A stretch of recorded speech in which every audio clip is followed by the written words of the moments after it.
Today's topic is certainly not an easy one, but a necessary one. 1 in 3 girls are sexually abused between birth and the age of 18 at least once, and the same for boys. 1 in 4 boys will be abused between ages of birth through the age of 18. There's lots to cover on this topic. It's not a matter of when if it happens, but rather when it happens.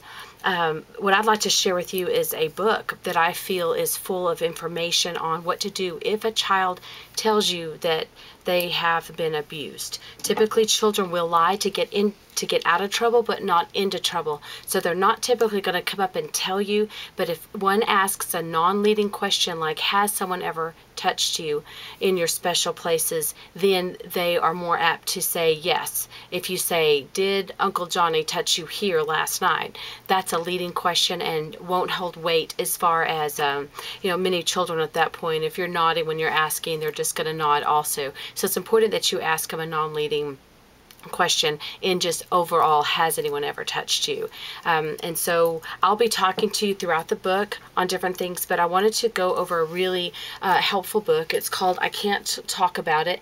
This is a great book, obviously, to use with children, but also as educators, what we can do to see signs and how to respond to a child.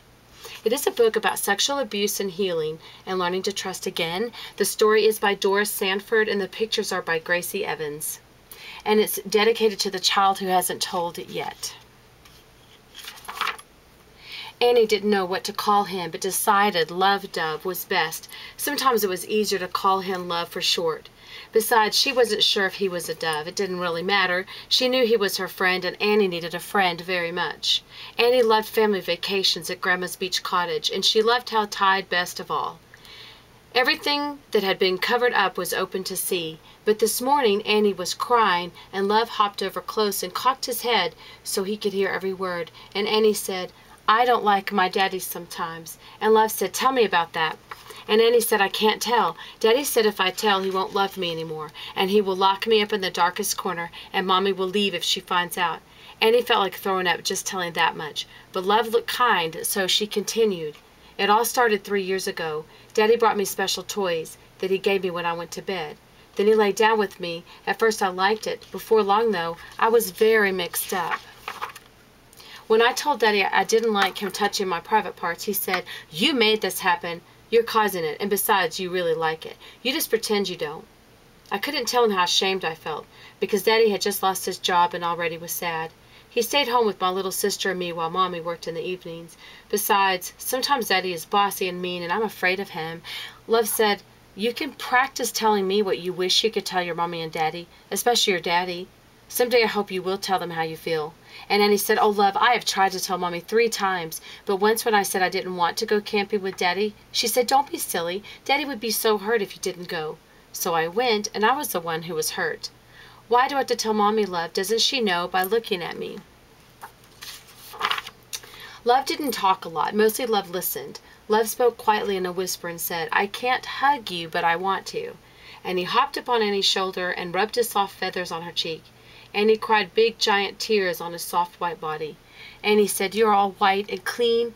If you really knew me, you wouldn't like me, because I am dirty. Daddy said so, and he's right. Something is terribly wrong with me that other children don't have wrong with them. Love said, little one, precious Annie, you feel guilty not because of what your daddy has done to you, but because sometimes you enjoyed the special attention. It's not your fault. You are a child. Of course you want your daddy's approval, but you didn't want to be hurt. And this is so true, and why we need to get away from good touches, bad touches, because sexual abuse often does feel good. They don't enjoy it. They don't want it to happen, but it's not physically painful. So I believe saying appropriate touches and inappropriate touches are so much viable for a child. Also, kids don't think in terms of good and bad till the age of 8. They don't have that moral judgment to decide really what is good. They just know they want to please a person. It was very dark outside and rain was beginning to fall. Annie needed protection and ran for cover against the hard wind. For just one moment as she entered Grandma's house, Annie thought it was not such a safe place inside either. Annie went straight to her room and she felt restless and her tummy hurt again.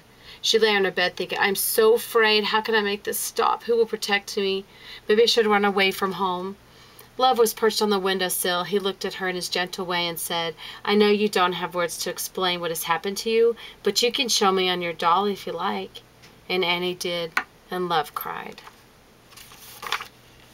When Mommy was in the kitchen, she said she hated working at the hospital and wished Daddy would hurry up and find work.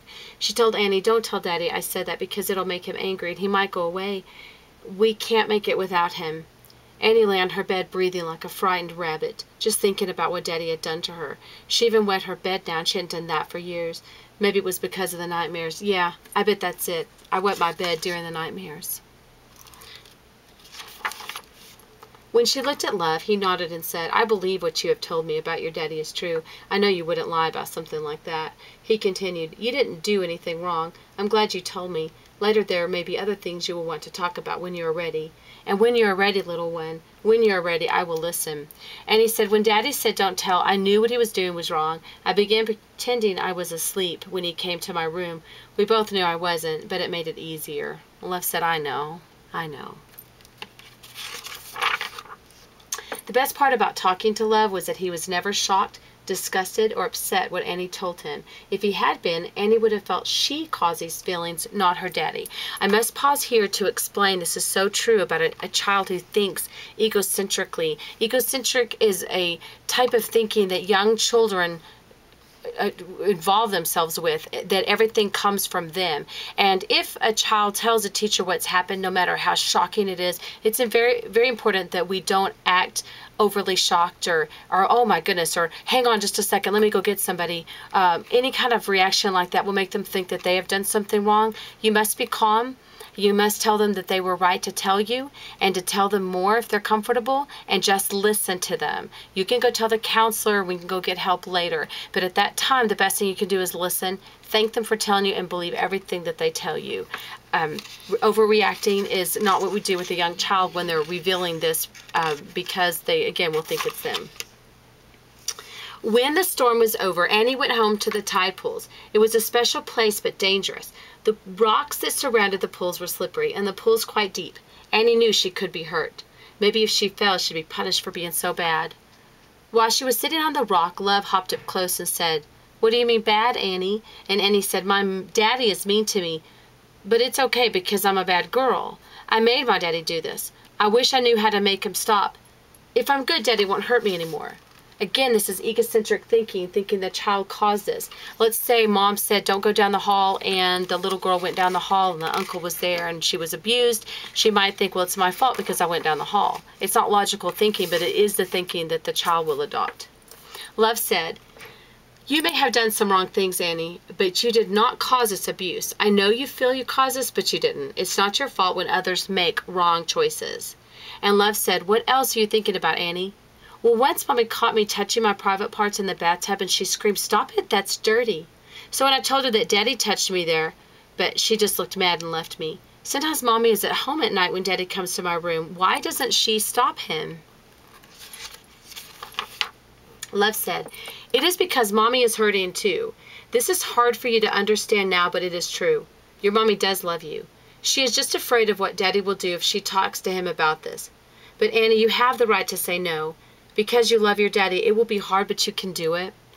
Annie wondered why Daddy didn't have any friends. When they went to church, he didn't talk to anybody.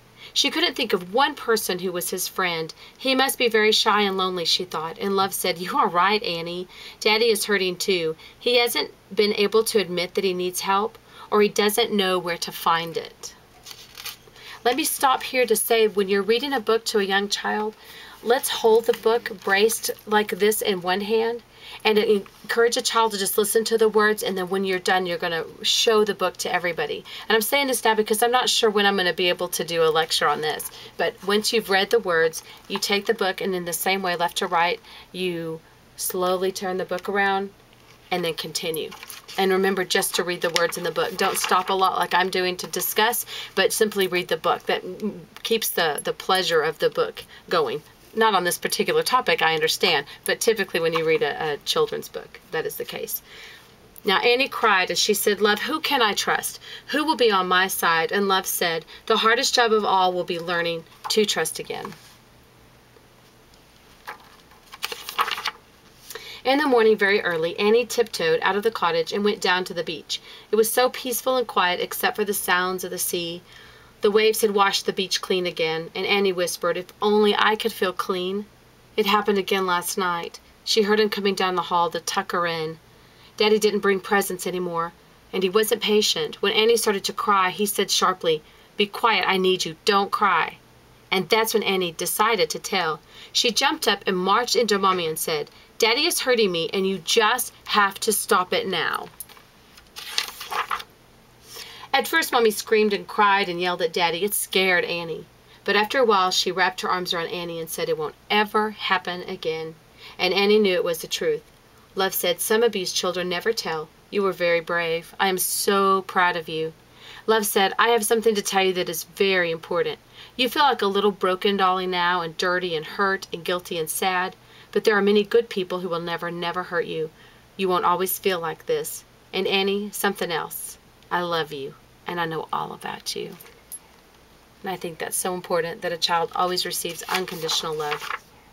Love said, "Now I have something to tell you which will be very hard to hear. I wish there was another way, but there isn't. Annie, this is it. You will need to forgive your daddy when you are able. If you don't, you will become a prisoner of your hate. It won't be easy, and you will need to do it again and again. But someday, Annie, I hope you will. See your daddy as I see him, a precious child who has hurt you and who needs help." The last page are things that children need to do to protect themselves, and I will be doing another lecture, but I wanted to share this book with you. Anytime you suspect abuse, it is vital and actually your legal obligation to call law enforcement and or child protective services. If you feel the child is in imminent danger, I recommend that you call both, because those entities will work together to help protect that child. And just believe the child, and don't act so harshly, strongly one way or the other. Do reassure the child, and then seek their help. And thank you for listening, and I will be back with more. Thanks.